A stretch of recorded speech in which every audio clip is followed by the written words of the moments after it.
जो हम national government की डेफिनेशन लेते हैं वो ये है कि consensus government of all the political parties where there will be no opposition. जमहूरियत की जो स्पिरिट है, कॉन्स्टिट्यूशन की जो स्पिरिट है एक चेक एंड बैलेंस वाली, वो उसके भी खिलाफ जाता है।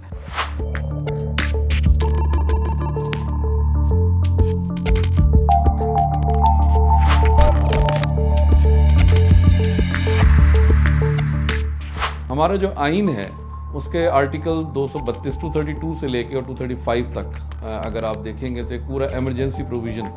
वहाँ पे दी हुई है और उसमें वाज़े तौर पे लिखा है कि जब मुल्क की सिक्योरिटी को थ्रेट हो, और मुल्क की सिक्योरिटी को जो थ्रेट है वो इंटरनल भी हो सकती है और एक्सटर्नल भी हो सकती है। एक्सटर्नल ऑब्वियसली अगर कोई वॉर वगैरह की सूरत हाल पैदा हो जाए तो एक्सटर्नल उसमें थ्रेट आ जाती है, और अगर मुल्क के अंदर कोई ऐसी सूरत हाल पैदा हो जाए कि जिससे सिविल वॉर का ख़तरा हो जाए, यानी जंग की सूरत हाल हो, चाहे वो एक्सटर्नल वॉर हो चाहे वो इंटरनल वॉर हो, इन दोनों सूरतों में क्योंकि लोगों की जान और माल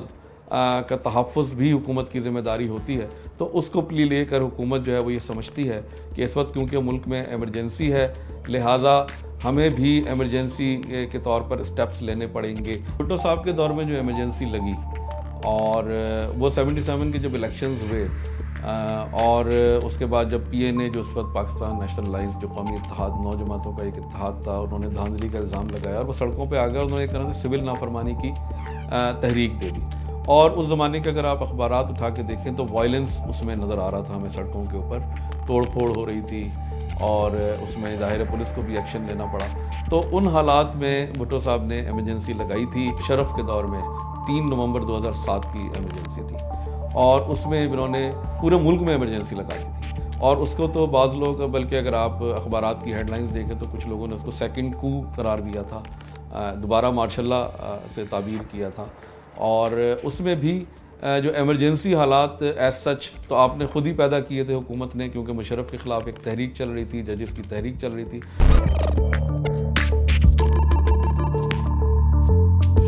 गवर्नर रूल के हवाले से ज़रूर सबसे पहली बात तो ये है कि अगर सबसे पहली जो इसमें शर्त है वो यही है कि सूबाई हुकूमत ख़ुद इसकी रिक्वेस्ट करे, और सूबाई हुकूमत अगर ख़ुद ये समझती है कि हालात इतने ख़राब हैं कि उसे वफाक की मदद लेनी पड़ेगी, तो वो ज़ाहिर है वफाक से मदद ले सकते हैं। और उसका भी एक तरीक़ेकार है कि सूबाई असम्बली एक करारदाद मंजूर करती है और उसकी रोशनी में फिर सदर जो है वो वहाँ पर गवर्नर रूल का ऐलान करते हैं और वहाँ पर गवर्नर रूल लग जाता है। जब गवर्नर रूल लग जाता है तो आपके सबसे बड़ा जो इसमें खामी है इस गवर्नर रूल के अंदर, या आप इमरजेंसी की बात कर लें और एक मार्शल लॉ की जब हम बात करते हैं, कि लोगों के बहुत से फंडामेंटल राइट्स ख़त्म हो जाते हैं। हमारे जो फंडामेंटल राइट्स जो आइन ने हमें दिए हैं, आर्टिकल 7 और 8 से स्टार्ट होते हैं और 28-29 तक जाते हैं, वो बहुत सारे हमारे जो फंडामेंटल राइट्स हैं वो ख़त्म हो जाते हैं। कि गवर्नर रूल हमारे मुल्क में वक्तन फ़वक्तन लगता रहा है, पंजाब में भी लगा है, सिंध में भी लगा है, और अदालतों में जाके फिर वो ख़त्म भी हुआ है। उनकी वजूहात भी मोस्टली पॉलिटिकल ही थी। जो लास्ट PMLN की गवर्नमेंट थी, इन्होंने भी सिंध के अंदर लगाया था गवर्नर रूल कुछ अरसे के लिए, 2013 से 2017 के दरमियान जो गई थी, लेकिन वो फिर कोर्ट से जो है उसको ख़त्म कर दिया गया था।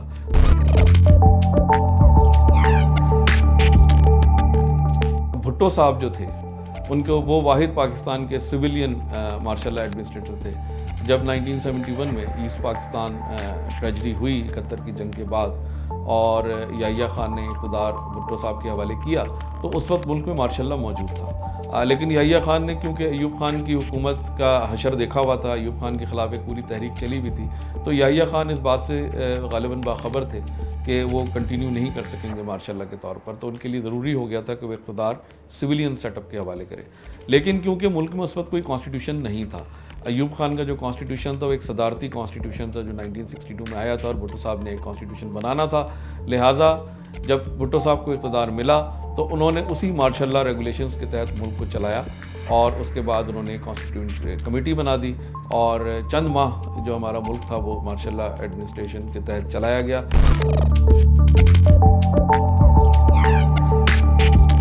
अयूब खान का मार्शल लॉ हो, याहिया खान का हो, ज़िया-उल हक़ का हो या मुशर्रफ का, मार्शल लॉ तो मार्शल लॉ है।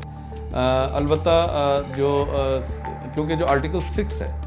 ये 73 के कॉन्स्टिट्यूशन में आया, और इसके अंदर जो आप देखें तो जो लफ्ज़ यूज़ किया गया एब्रोगेशन, सस्पेंशन और हेल्ड अबेंस, तीनों सूरतों में यानी अगर आप उसको आर्जी तौर पर मुअत्तल करते हैं या बिल्कुल ख़त्म कर देते हैं तो ट्रीज़न के अंदर आता है। तो मुशर्रफ साहब ने जो था जब 99 में आए थे उस वक्त उन्होंने पूरे आइन को सस्पेंड कर किए रखा तकरीबन 3 साल तक, और उस 3 साल की बदकिस्मती से उनको इजाज़त सुप्रीम कोर्ट से मिल गई थी और सुप्रीम कोर्ट ने उनको आइन में तरमीम करने की भी इजाज़त दे दी। जब उन्हें 2002 में इलेक्शंस कराने पड़े तब उन्होंने LFO के तहत इलेक्शन कराया, और बाद में जब पार्लियामेंट बहाल हो गई तो उस पार्लियामेंट ने फिर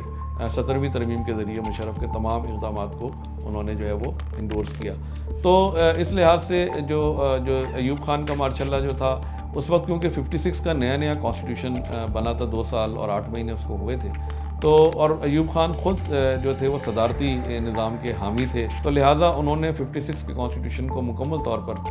ख़त्म करके और उसके बाद उन्होंने मुल्क में मार्शल्ला लगाया। लेकिन जल्द ही फिर उन्होंने एक बेसिक डेमोक्रेसीज़ का सिस्टम वो ले आए थे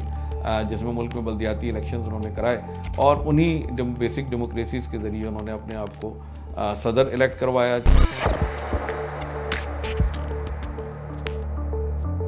एक और एमरजेंसी भी है जिसे हम फाइनेंशियल एमरजेंसी कहते हैं, उसका भी जिक्र है आइन के अंदर आर्टिकल 235 के अंदर, कि अगर हमारे मुल्क की इकॉनमी को इस किस्म के ख़तरात हैं कि गवर्नमेंट समझती है कि आपको एक मुल्क के अंदर फाइनेंशियल एमरजेंसी लगा के और लोगों से टैक्सेस लेने हैं या उनकी सैलरीज कम करनी है किसी वजह से, तो वो भी एक एमरजेंसी की प्रोविज़न आइन के अंदर दी, जिसे हम फाइनेंशियल एमरजेंसी कहते हैं। लेकिन इन सब एमरजेंसीज़ के लिए पीरियड्स मौजूद हैं, कोई 2 महीने की लग सकती है, 2 महीने से ज़्यादा के लिए नहीं। अगर आप उसको 2 महीने से ज़्यादा एक्सटेंड करना चाहते हैं तो उसके लिए फिर आपको पार्लियामेंट के जॉइंट सेशन से उसकी अप्रूवल लेनी पड़ेगी। और वैसे भी जो एमरजेंसी जब भी सदर नाफिज करते हैं तो या गवर्नर रूल नाफिज करते हैं तो 10 दिन के अंदर अंदर पार्लियामेंट से उसकी अप्रूवल लेना जो है वो जॉइंट सेशन से वो ज़रूरी होती है।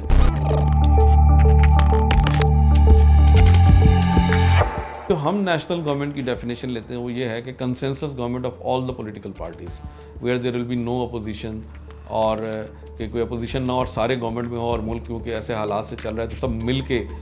काम करें। तो वो अगर ऐसा होता है तो वो जाहिर है, एक तो मेरे ख्याल से जमहूरियत की जो स्पिरिट है, कॉन्स्टिट्यूशन की जो स्पिरिट है एक चेक एंड बैलेंस वाली, वो उसके भी खिलाफ जाता है। टर्म है नेशनल गवर्नमेंट, इसकी कोई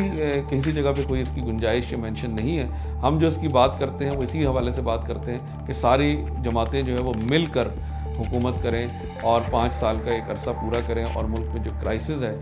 जो फाइनेंस के हवाले से है या इकॉनमी के हवाले से है या फॉरेन पॉलिसी के हवाले से, उसको हम मिलकर बाहर निकाल सकें।